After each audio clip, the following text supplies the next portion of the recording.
Hello नमस्कार दोस्तों, मैं अनीस ओझा आप सभी लोगों का आप लोग के अपने यूट्यूब चैनल नेक्स्ट सिलेक्शन पे एक नए वीडियो के साथ स्वागत करता हूं। दोस्तों, इस वीडियो में हम देखेंगे कि अभी 67th बीपीएससी का मेंस का फॉर्म जो भरना है उसके रिगार्डिंग सभी क्वेश्चंस, ठीक है।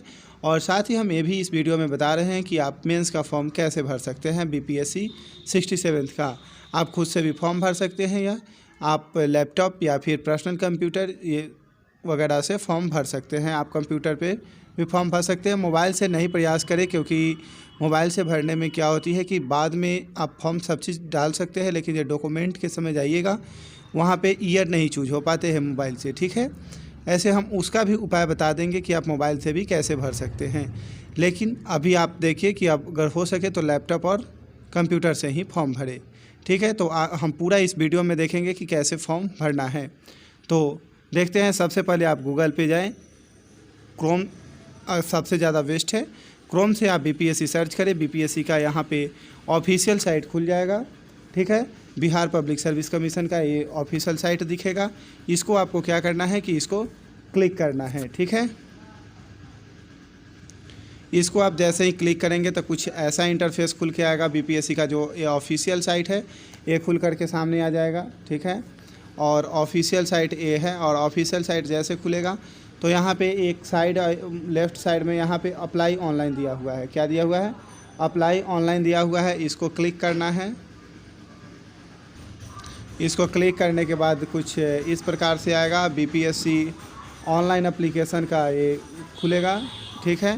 तो इसको क्या करना है, इसको भी क्लिक करना है। तो इसको जैसे ही क्लिक करेंगे तो यहाँ क्या आएगा, आपको प्लीज नोट और यहाँ ओके करना होगा। जैसे ही आप ओके कीजिएगा तो बीपीएससी का क्या होगा कि ऑफिशियल आपका अप्लाई ऑनलाइन का पोर्टल खुल जाएगा। जैसे ही ऑनलाइन का पोर्टल खुलेगा आपको यहाँ क्या होगा कि कुछ ऐसा इंटरफेस आएगा जिसमें आपको यूज़र नेम, पासवर्ड और ये कैप्चा आपको डालना पड़ेगा। तीनों डाल करके आपको यूज़र नेम पता ही है कि जैसे जब आप प्री का फॉर्म डाले होंगे उस समय आपके मेल पे यूज़र नेम और पासवर्ड गया होगा, ठीक है। तो वो आप डाल लें और उसके बाद क्या करें, यहाँ पे कैप्चा दिया हुआ है, कैप्चा डाल लें अपना। और जैसे ही लॉगिन आप करेंगे तो आपका एप्लीकेशन ओपन हो जाएगा। तो जैसे ही एप्लीकेशन ओपन होगा तो कुछ इस प्रकार से आपका इंटरफेस दिखेगा। कुछ ऐसा जब जैसे ही आप ओपन करेंगे तो आपका पूरा यहाँ खुल जाएगा। और यहाँ पे आपका सब चीज़ दिया हुआ है, candidates name, father's name, mother's name, सब चीज़ आप देख लें। अगर कोई एरर हो तो अभी सुधार के लिए मेल कर दें आप बीपीएससी ऑफिस को। अगर नहीं एरर है तो कोई बात नहीं, ठीक है। और यहाँ उसके बाद यहाँ आपको स्टार्टिंग में मिलेगा क्लिक हेयर फॉर पेमेंट, ठीक है। तो बिना जब तक आप पेमेंट नहीं करेंगे आपका अप्लीकेशन फॉर्म स्टार्ट नहीं होगा। जैसे ही आप पेमेंट के लिए जाएंगे तो कुछ इस प्रकार से आपका खुल जाएगा पेमेंट के लिए, ठीक है। अगर आप जनरल कैटेगरी से हैं, जनरल, ओबीसी, ईबीसी और ईडब्ल्यूएस सभी कैटेगरी के लिए 750 रुपये देने हैं। बाद बाकी के लिए एससी, एसटी एंड फीमेल के लिए आपको 200 रुपये लगेंगे, ठीक है। तो सबका अलग अलग पेमेंट दिखाएगा। यहाँ भी आपका registration number, candidate name, father's name, date of birth, सब चीज़ यहाँ पे भी दिखाया जाएगा। यहाँ हम सिक्योरिटी पर्सन से अपने हाइड कर दिए हुए हैं, ठीक है। और जैसे ही आप यहाँ प्रोसीड कीजिएगा पेमेंट के ऑप्शन पे, तो उसके बाद आप अपना पेमेंट करें। वो गेटवे यहाँ पे हम नहीं दिखा रहे हैं, क्योंकि मतलब बैंक वाले क्या करते थे, कॉपीराइट का कर देते हैं, ठीक है। तो आप वहाँ अपना मोबाइल नंबर, ईमेल आईडी, जो चीज़ मांगा जा रहा है आप जो भी गेटवे से डेबिट कार्ड, क्रेडिट कार्ड, जैसे भी पेमेंट करना है पेमेंट कर लें। और जब पेमेंट आपका सक्सेस हो जाएगा तो कुछ इस प्रकार से आपको दिखेगा, ठीक है, कि सक्सेस, यहाँ पे आपको सक्सेस दे दिया जाएगा और आपका पेमेंट कंप्लीट हो जाएगा, ठीक है। जब आपका पेमेंट कंप्लीट हो जाएगा उसके बाद अब आपका यही आपका जो पोर्टल है, जो आपका एप्लीकेशन का पोर्टल है, वो अब कुछ इस प्रकार से दिखेगा। सब चीज़ सेम रहेगा, लेकिन अब यहाँ पे आपको एप्लीकेशन फॉर्म के लिए दे दिया जाएगा। एप्लीकेशन फॉर्म अब आप यहाँ से क्या कर सकते हैं, फिल कर सकते हैं, ठीक है। तो आप यहाँ एप्लीकेशन फॉर्म पे क्लिक करें और जब क्लिक कीजिएगा तो आपका कुछ मतलब पूरा सभी चीज़ वहाँ दिखने लगेगा। नाम, फादर्स नेम, जो भी चीज़ आपने प्रीलिम्स में डाला है वो सब चीज़ दिखेगा। लेकिन फर्स्ट पेज जो वहाँ दिख रहा है उसमें आपको कुछ सुधार करने की ज़रूरत नहीं है। वहाँ पे आप सीधे नेक्स्ट कर लें। ठीक है। जब नेक्स्ट कर ले तो वहाँ पे भी आपका सब चीज़ फिल ही है, मतलब आपका एजुकेशनल, फोटो, साइंस सब चीज़ वहाँ पे अपलोडेड है। ठीक है, उसमें आपको कोई चीज़ की सुधार करने की आवश्यकता नहीं है। जो चीज़ की सुधार करने की आवश्यकता है वही चीज़ हम केवल बता रहे हैं।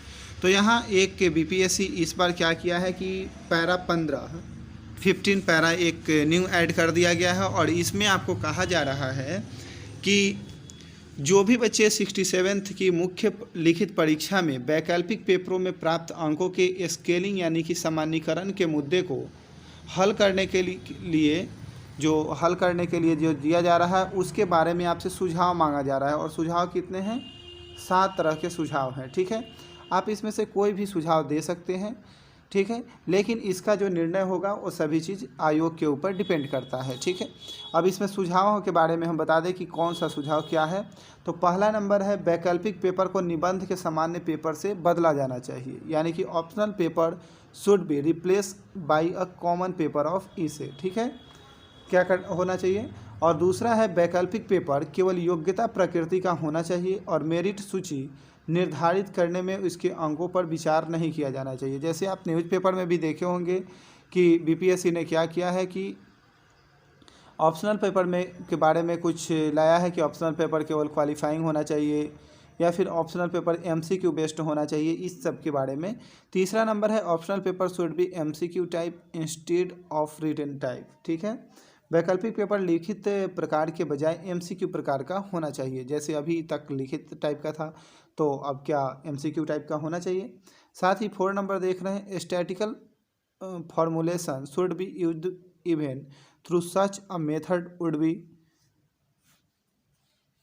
imperfect and due to a small number of candidates in various optional papers। ठीक है, यहाँ दिया जा रहा है कि सांख्यिकीय सूत्रीकरण का उपयोग किया जाना चाहिए, भले ही ऐसी विधि विभिन्न वैकल्पिक पेपरों में उम्मीदवारों की कम संख्या के कारण अपूर्ण और गलत हो। जैसे होता क्या है ना कि हिस्ट्री में ज़्यादा बच्चे ऑप्शनल ले लेते हैं, कुछ ऐसे हैं जो कि एनिमल हस्बेंड्री, मैथिली, संस्कृत, ये सब बहुत कम बच्चे ले पाते हैं। ठीक है, तो इसके बारे में बीपीएससी ने आपसे सुझाव मांगा है। फिर आपसे 5वां नंबर भी है, इसमें है जो पेपर है उसको सटीकता में सुधार और विधि की गलत के बारे में चर्चा है।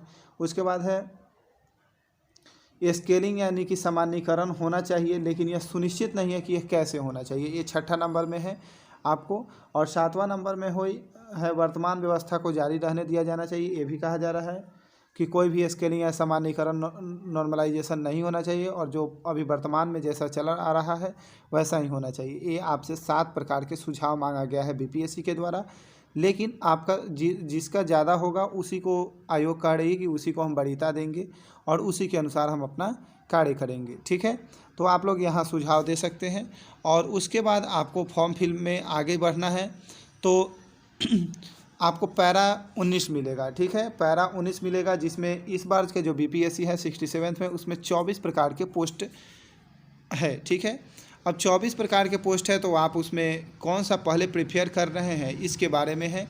जैसे बिहार प्रशासनिक सेवा अनुमंडल पदाधिकारी, बड़ी उपसमाहर्ता एवं समकक्ष सामान्य प्रशासन विभाग, पुलिस उपाधीक्षक का है, राज्य कर सहायक आयुक्त का है, कराधीक्षक का है। ठीक है, उसके बाद अवर निर्वाचन पदाधिकारी, बिहार शिक्षा सेवा अधीक्षक मध्य निषेध, अवर निबंधन संयुक्त अवर निबंधन, नियोजन पदाधिकारी, जिला नियोजन पदाधिकारी, श्रम अधीक्षक, प्रोबेशन पदाधिकारी, सहायक निर्देशक समाज सुरक्षा, सहायक निर्देशक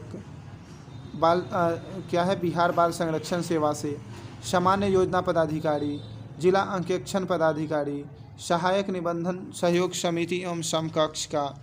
ठीक है, श्रम प्रवर्तनीय पदाधिकारी, ग्रामीण विकास पदाधिकारी, नगर कार्यपालक पदाधिकारी, राजस्व अधिकारी एवं समकक्ष, आपूर्ति निरीक्षक, प्रखंड पंचायत राज पदाधिकारी, अनुमंडल अनुमंडल पिछड़ा एवं अति पिछड़ा वर्ग कल्याण पदाधिकारी, प्रखंड अनुसूचित जाति एवं अनुसूचित जनजाति कल्याण पदाधिकारी।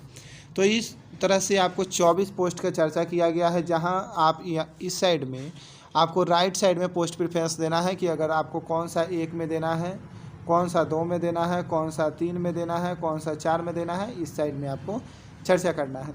तो इसमें सभी स्टूडेंट का अलग अलग रहता है कि हाँ हमको बिहार प्रशासनिक सेवा में जाना है, किसी को मन रहता है कि बिहार शिक्षा सेवा में जाएं, किसी को मन रहता है पुलिस उपाधीक्षक बने। तो जिसको जिस चीज़ में रुचि है वो आप अपने अनुसार आप अपना पोस्ट प्रेफरेंस दे सकते हैं, ठीक है। और उसके बाद जब पोस्ट प्रेफरेंस का हो जाएगा तो आपको एक ये घोषणा पत्र टाइप का मिलेगा, और घोषणा पत्र के नीचे आपको मिलेगा जिसमें आपको डॉक्यूमेंट के बारे में देना है। और यही सबसे इम्पोर्टेंट पोर्शन है, क्योंकि अगर आप पोस्ट प्रेफरेंस में अगर ऊपर नीचे भी दे सकते हैं तो कोई दिक्कत नहीं है, लेकिन इसमें अगर आपका कोई भी दिक्कत है तो आपको डीवी में बहुत ज़्यादा परेशानी सामना करना पड़ेगा, ठीक है। या फिर ये भी हो सकता है कि आप डीवी से वंचित भी हो जाए, जैसे matric certificate, marksheet of date of birth, ठीक है। तो यहाँ टिक करके आप यहाँ सर्टिफिकेट नंबर और इशू डेट इसका डाल दें, ठीक है। उसके बाद graduation certificate as per advertisement, ठीक है, वो भी डाल दें। नॉन क्रीमिलियर सर्टिफिकेट, जैसे अगर जो भी बीसी और ईबीसी हैं तो उनको नॉन क्रीमिलियर बनवाना होता है। अगर वो नॉन क्रीमिलियर गलत डाल रहे हैं तो उनको जनरल कैटेगरी में दे दिया जाएगा, तो आपको आरक्षण का फ़ायदा नहीं मिलेगा। SC ST जो कैंडिडेट हैं उनको कास्ट सर्टिफिकेट चाहिए, डोमिसाइल सर्टिफिकेट चाहिए। In case of SC ST के लिए EWS को लिए क्या चाहिए, इनकम एंड एसेट सर्टिफिकेट चाहिए, ठीक है। जिसको डिसेबिलिटी है और डिसेबिलिटी का certificate. In case of freedom fighter जो है उनको फ्रीडम फाइटर का। नो ऑब्जेक्शन सर्टिफिकेट, अगर आप जॉब कर रहे हैं कहीं पे दूसरे जगह गवर्नमेंट एम्प्लॉई है तो आपको नो ऑब्जेक्शन सर्टिफिकेट भी यहाँ मांगा जा रहा है, ठीक है। साथ में एज रिलैक्सेशन सर्टिफिकेट, अगर आप को एज में छूट मिला है या फिर आप उसके हकदार हैं और आपने एज के छूट लिया है तो आपको एज रिलैक्सेशन सर्टिफिकेट यहाँ पे डालना मस्ट है, ठीक है।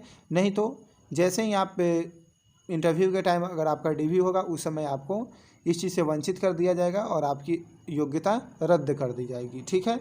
उसके बाद फोटो ID कार्ड में इशू डेट, यहाँ पे एक इशू डेट में चर्चा है कि अगर आप आधार कार्ड डाल रहे हैं, ठीक है, तो वहाँ पे कुछ बच्चों का ऐसा कमेंट आता है, ऑडिटर के समय आया था कि सर उस पर इशू डेट नहीं रहता है। तो जैसे आधार कार्ड जो बाई पोस्ट आती है जो बड़ा साइज़ का रहता है, ठीक है, तो उसमें जो बड़ा वाला रहता है, 2 पार्ट में आधार कार्ड रहता है, एक बड़ा और एक छोटा। तो जो बड़ा वाले पर रहता है उस पर आपको इशू डेट मिलेगा, ठीक है। उस पर आप देख लीजिए इशू डेट है। अगर उस पर भी नहीं है तो आप आधार के ऑफिशियल वेबसाइट पर जा करके वहाँ से आप अपना आधार कार्ड डाउनलोड कीजिए, उस पर आपको इशू डेट मिल जाएगा, ठीक है। साथ में एक सर्विसमैन NCC कैडेट के लिए जो भी है उनके लिए यहाँ पे डालना अनिवार्य है, ठीक है। तब अगर आपको तभी रिजर्वेशन का फ़ायदा मिलेगा जब आप अपना डॉक्यूमेंट उस कैटेगरी का सही से फुलफ़िल कर पाए, नहीं तो आपको रिजर्वेशन की फैसिलिटी नहीं मिल पाएगी, ठीक है। उसके बाद क्या करना है कि आपको यहाँ एक बार प्रीव्यू कर ले, यहाँ प्रीव्यू का ऑप्शन दिया हुआ है, एक बार प्रीव्यू कर ले, आप अपने सही से सभी चीज़ों को देख ले, ठीक है। और उसके बाद क्या करें कि प्रीव्यू करने के बाद यहीं पे सबमिट एप्लीकेशन आता है, आप सबमिट कर लें।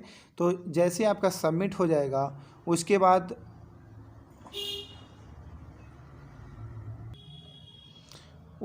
आपको यहीं पे सबमिट एप्लीकेशन प्रिंट एप्लीकेशन का ऑप्शन आ जाएगा, आप वहां से प्रिंट आउट कर लें और उस चीज़ को आप अपने पास सुरक्षित रख लें, क्योंकि डॉक्यूमेंट वेरिफिकेशन के समय, इंटरव्यू के समय इसकी आवश्यकता पड़ेगी, ठीक है। तो दोस्तों आपको ये वीडियो कैसा लगा? अगर आपको यदि इस वीडियो से बेनिफिट हुआ है, अगर आपको फ़ायदा लगा हो तो आप कृपया करके आप अपने दोस्तों को भी शेयर करें ताकि उनको भी बेनिफिट मिल सके। साथ ही अगर इस फॉर्म डालने में अगर आपको किसी भी तरह की दिक्कत हो रही है तो आप हमें कमेंट करें, या फिर डिस्क्रिप्शन में आपको हमारा व्हाट्सएप का ग्रुप का लिंक, टेलीग्राम चैनल का भी लिंक, सभी जगह कॉन्टैक्ट नंबर भी मिलेगा, आप कहीं से भी हमें कॉन्टैक्ट कर सकते हैं, आपका सहायता की जाएगी, ठीक है। साथ ही अगर आपको किसी भी प्रकार का फॉर्म डालने में परेशानी हो रही है या फिर अगर डॉक्यूमेंट में कि हाँ कौन सा डॉक्यूमेंट डालें, तो आप हमें कमेंट करें, हम उस पर भी एक नेक्स्ट वीडियो बहुत जल्द लेकर के आ जाएंगे, ठीक है। Thank you for watching.